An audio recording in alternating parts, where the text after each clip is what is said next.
SpaceX's Starship is getting ready to shake up Florida's historic spaceports. Are you ready to see the Space Coast enter a brand new era?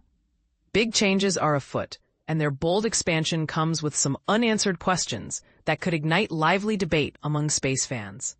But here's where the story gets even more intriguing. What's really going on behind the scenes?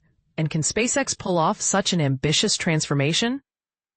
While Starbase in Texas has dominated the headlines, SpaceX is now pushing full throttle toward ramping up Starship operations in Florida, the cradle of America's space legacy. The widely recognized Starship pad at Launch Complex 39A, LC-39A, isn't the only game in town anymore. Attention is now turning to Space Launch Complex 37, SLC-37, which, thanks to a recent SpaceX animation, is stepping into the spotlight. The animation doesn't just highlight the existing site.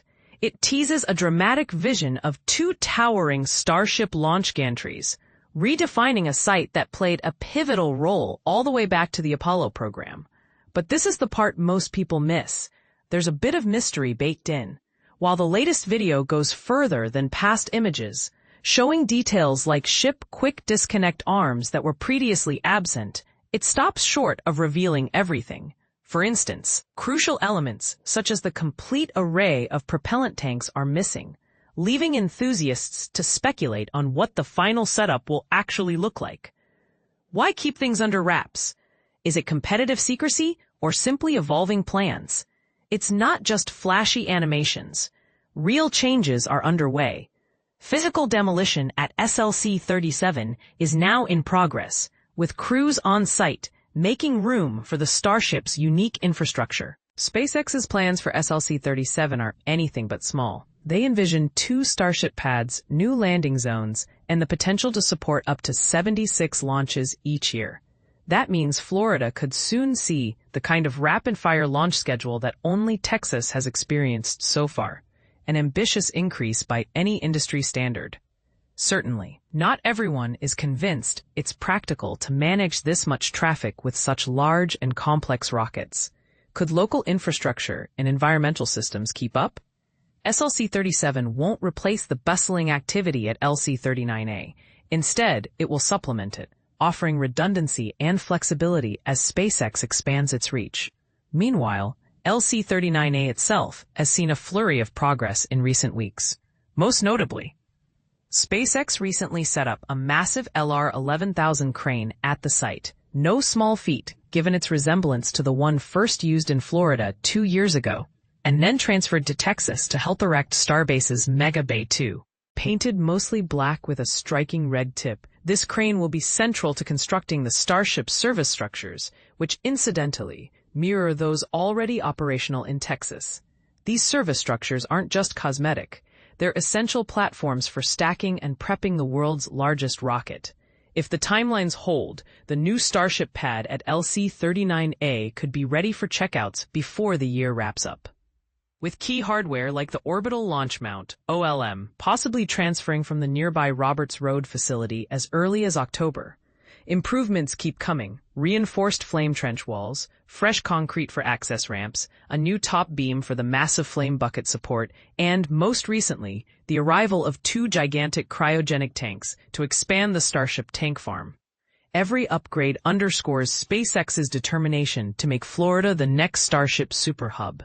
But here's where it gets controversial. The scale of these plans is staggering. The Federal Aviation Administration's FAA recent draft environmental review proposes allowing up to 44 Starship Super Heavy launches and 88 landings each year just from LC-39A. This includes both recoveries at sea and expendable scenarios. Needless to say, that's a dramatic shift for the Space Coast.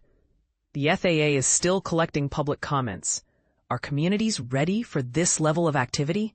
Or will environmental and logistical concerns prove too significant a roadblock? Strategically, SpaceX's Florida expansion is more than just a numbers game. It's about reliability, national security partnerships, and establishing a resilient, multi-site cadence that can weather technical delays or policy changes elsewhere.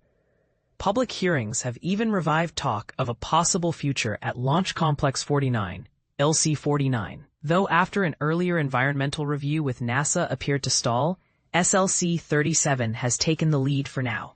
If LC-49 ever moves forward, the prospect of 6 new towers in one area would be a massive leap. Some might argue, too massive. Would the surrounding ecosystem and local population be able to handle such exponential growth? With additional regulatory reviews still in process, SpaceX has tentatively pointed to late 2025 for the first Starship launch from LC-39A, though realistic expectations suggest this milestone might slip into 2026. When that first Florida Starship does lift off, it will actually arrive by barge from Starbase in Texas, with local construction at Roberts Road not far behind in enabling fully Florida-built vehicles in the near future. All of this leaves a big question hanging in the air. Can SpaceX truly transform the Space Coast into the world's busiest gateway for next-generation rockets? Or will the scale, cost, and regulatory hurdles slow things down?